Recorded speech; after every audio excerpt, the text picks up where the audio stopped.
Hey guys, I wanted to show you that stables I've been working at over there. I found some more stuff. I don't know if I showed you guys this hand crank.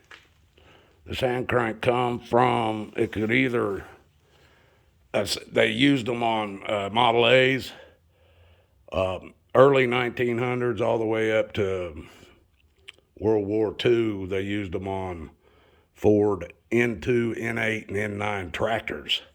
So it's at least as World War II, but it could be all the way back to the 1910s, around that. Now I know I showed you guys this horseshoe. Well, I found another one. It's probably the same year, another piece. It's probably about the same year. This is another piece too. I doubt if it's a piece of that one, but I believe these three are all coming from the same date. Now, I also found this one here, which it's in two pieces. I broke it when I was digging it out. This one here, I think, it could be just as old or older. It's a little bit smaller, I believe, than these. Yeah, it's smaller than the ones above it, but I believe it's at least as old as those, if not older. These here, these two I found together in one hole. I believe they're early 1900s, or not early 1900s. I'm talking probably somewhere between 1920s and 1950s. These two. This clip, as you can see, for like a reins on a horse or something. Uh, it's it's probably maybe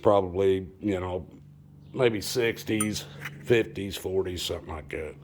This wheel, it's all iron. It's a steel wheel of some kind. I thought maybe a revolver, the part that you load in a revolver, but it don't look wide enough to be that. So I'm thinking it's some kind of a wheel, old. Just a couple of pins I found, probably off of tractors or something, but they're the exact same size. Found an old pair of pliers too. I don't know how old these are, but they're probably 50 years old or something. They're all iron. Then this here was probably some kind of a leg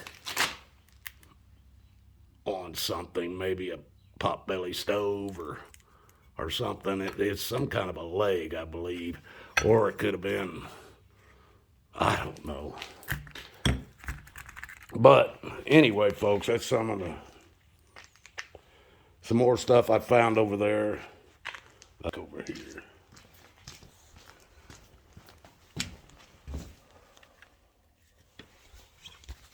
Where I can sit down, see what I'm doing. I had a blacksmith look at the other ones, the original ones, and he said extremely old. So I'm still trying to figure out how old they could be. He said anywhere from 1600s to up into the 1700s, where he says it's coming from. It's earlier than the 19th century, 1800s. It's earlier than that. So he's saying could be probably 1700s, could be 1600s.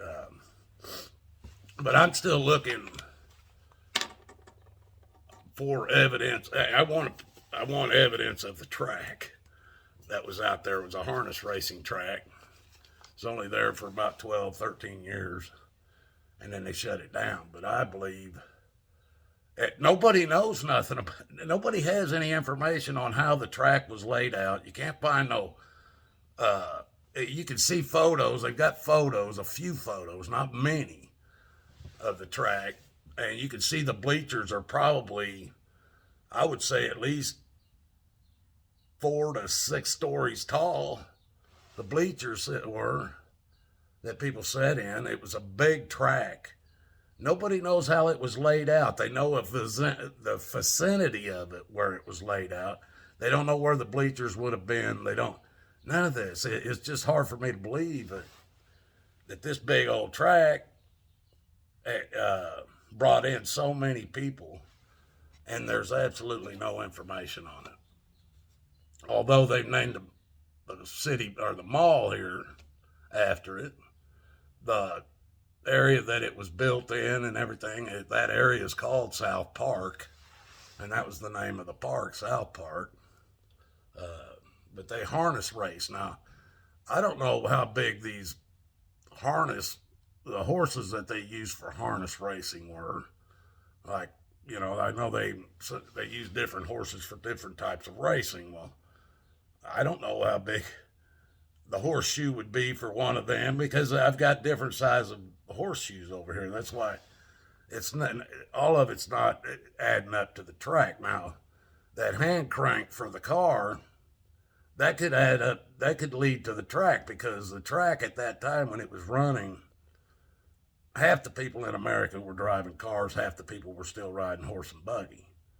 So there was a lot of cars that were coming to this track, and they had to have places to park them. There was horse and buggies that had to be dealt with. I'm sure people walked up and shit. But they also had a tram that came down from, I guess, the city of Boardman Township or Youngstown, one of the two. It might have came all the way down from Youngstown, downtown Youngstown, down South Avenue, and dropped people off at this track also. But I mean, even the people I've talked to that's lived in that area all their lives, they can't even tell you how it was laid out, because it was gone by the time they were born. The whole track was gone. And that's what's so interesting to me about the track, is it was booming. This track was making tons of money. It was so many people wanting to come to it that was one of the reasons they shut it down. They could not handle the crowds that were wanting to come to it. And the other thing that goes along with it is I'm trying to figure out, was the mob involved with it? The mafia is in this area. They've been here. This area I'm in right now was steel. Everything around here had to do with steel. Not just Pennsylvania, folks. Ohio made a lot of steel too, believe me. And Youngstown was a big steel business. They made a lot of steel. All the steel factories around here.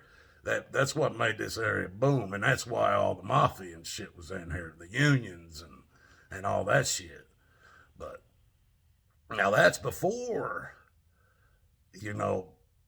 all the steel and stuff came in here. So were they here before that? Was that one of their tracks in the early 1900s? I believe it was. And that's what I'm trying to prove. I want to try to find more evidence of around that track. And that's why I'm telling you this in doing this video, is I've gotten more permission today, this morning, with a meeting I had to do, that gave me another, looks like 5-acre lot that was actually it was actually inside the fence it was inside the property of the track. Whether it was part of the track or not, nobody could tell me. But I'm getting closer and closer into the section of where the track itself, I want the bleachers. That's where everybody would have dropped coins, jewelry, a lot of shit. Wherever the bleachers were, or wherever they were parking the vehicles and the carriages and stuff. That's the areas I want to find. That's where you're going to find the most stuff. But, well, people, that's just a little short one. Just to let you know what other things that I do other than complain about society. God loves you, folks. So do I. Till the next one.